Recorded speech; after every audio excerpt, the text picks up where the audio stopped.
This one says, hello, my name is George, and I'm really enjoying your Ask the Doc series, and I appreciate all the medical advice you give in this series.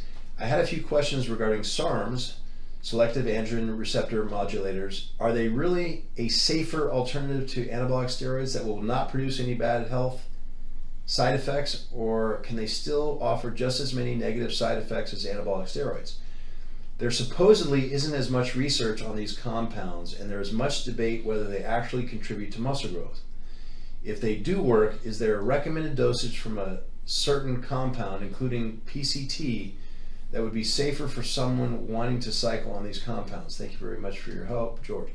Okay, this is another good one. Yeah. Well, you're the one picking the questions. That's right. Of course there was. So SARMs, we did some research on SARMs. I was personally involved, not taking the SARMs, but personally involved overseeing a study.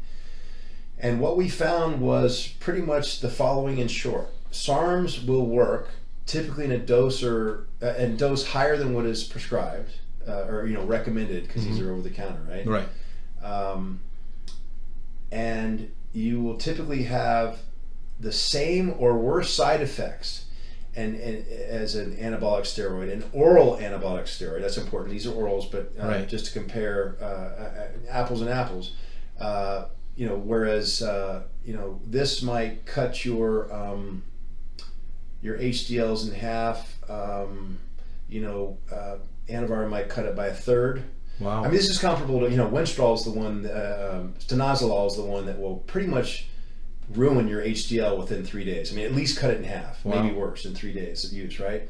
SARMs would do that or worse. At least we worked with Octarine? What is the name of it? Ostarine.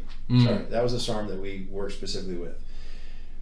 Didn't make the manufacturer very happy either, because our conclusions were negative. My partner and I again did all the work with the volunteers and whatnot, and it was not good in that also it suppressed your endogenous production. Wow. As does an anabolic. So the gist of the study was, hey, if you're going to use something for wasting disorder or as a replacement dose of something, then use the real thing. Use the real anabolic steroid, or use testosterone. My personal opinion about why this happens is, in more of a human perspective observation, is that I think, who doesn't of us like to have the freedom to do what we want? I'm just coming from a registered libertarian, so yeah, I'm a little bit biased, but I think people just enjoy the fact that, hey, I don't have some doctor telling me what I can do, or if it's not the doctor or the pharmacy or the DEA or whatever. Right.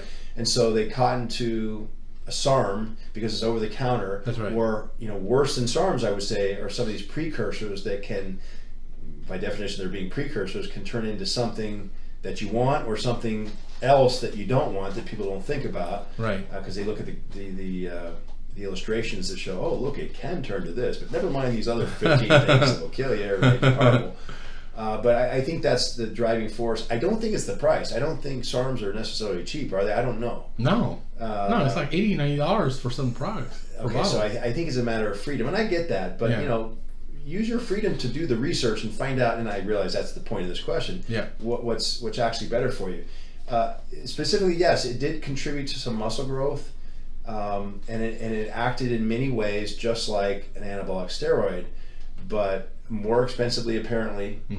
And because I mentioned you needed even more than the dose that is recommended out there, at least what the manufacturer of Ostarine recommended. Wow.